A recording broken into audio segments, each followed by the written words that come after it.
Mehran Karimi Nasseri, also known as Sir Alfred Mehran, is an Iranian refugee who lived in the departure lounge of Terminal 1 in Charles de Gaulle Airport from August 26, 1988 until July 2006, when he was hospitalized for an unspecified ailment.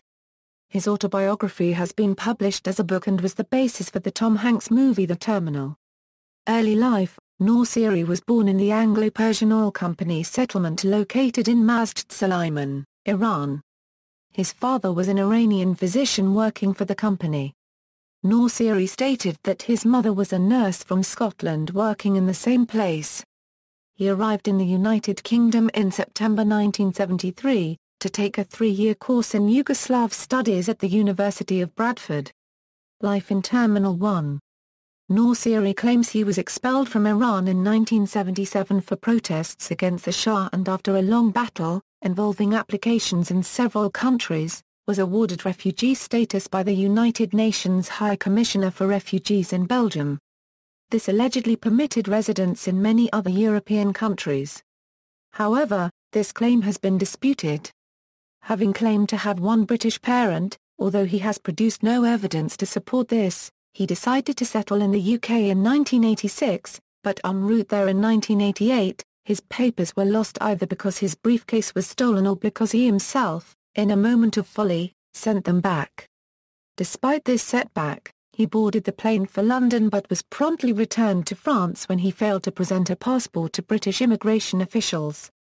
He was initially arrested by the French, but then released as his entry to the airport was legal and as he had no country of origin to be returned to. Thus began his residency at Terminal 1. His case was later taken on by French human rights lawyer Christian Bourget. In 1992, a French court ruled that, having entered the country legally, he could not be expelled from the airport, but it could not grant him permission to enter France. Attempts were then made to have new documents issued from Belgium, but the authorities there would only do so if Nasseri presented himself in person. However, under Belgian law, a refugee who voluntarily leaves a country that has accepted him cannot return. In 1995, the Belgian authorities granted permission for him to return, but only if he agreed to live there under supervision of a social worker. Nasseri refused this on the grounds of wanting to enter the UK as originally intended. Nasseri's stay at the airport ended in July 2006 when he was hospitalized and his sitting place dismantled. Towards the end of January 2007, he left the hospital and was looked after by the airport's branch of the French Red Cross. He was lodged for a few weeks in a hotel close to the airport. On March 6, 2007, he transferred to an Emmaus charity reception center in Paris's 20th arrondissement. Since 2008 he has continued to live in a Paris shelter. During his 17-year-long stay at Terminal 1 in the Charles de Gaulle Airport, Nasseri had his luggage at his side and spent his time reading, writing in his diary, or studying economics. He received food and newspapers from employees of the airport. Documentaries and fictionalizations. Nasseri's story provided the inspiration for the 1994 French film Tombe copyright S. du Ciel, starring Jean Rochefort, internationally released under the title Lost in Transit. The short story The 15-Year Layover, written by Michael Paternity and published in GQ and the Best American Non-Required Reading, chronicles Nasseri's life. Alexis Koros made a documentary about him, Waiting for Godot at de Gaulle. Glenn Luchford and Paul Burchella made the Here to Were mockumentary, also featuring Nasseri. Hamid Rahmanian and Melissa Hibbard made a documentary called Sir Alfred of Charles de Gaulle Airport.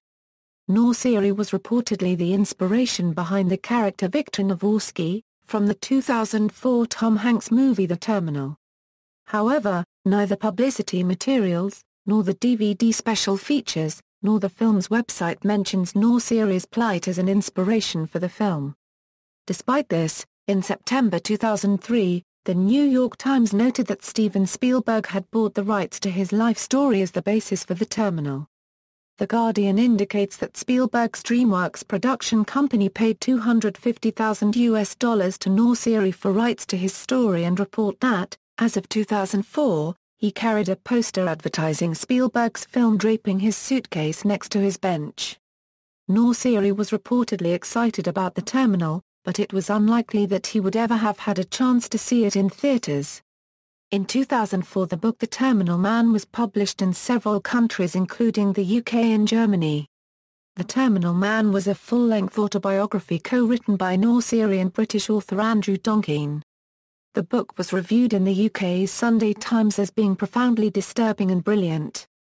Nasseri's story was also the inspiration for the contemporary opera Flight by British composer Jonathan Dove, which won the Helpman Award at the Adelaide Festival Theatre in March 2006. See also, stateless person, people who are in legal immigration limbo and not technically allowed into any country. Feng Zhang, who protested and remained in the immigration hall of Narita International Airport for 92 days. Hiroshi Nohara, who spent 4 months in Benito Juarez International Airport. Zora Kamalfa, stuck for 10 months in Sheremetyevo Airport while seeking refugee status in Canada. Sanjay Shah, staged a 13-month sit-in at Jomo Kenyatta International Airport. List of people who have lived at airports. References. External links. Has a guy been stuck in the Paris airport since 1988 for lack of the right papers? The Straight Dope, August 20, 1999, Le Naufrage copyright du Terminal 1 at the Wayback Machine, July 26, 2004.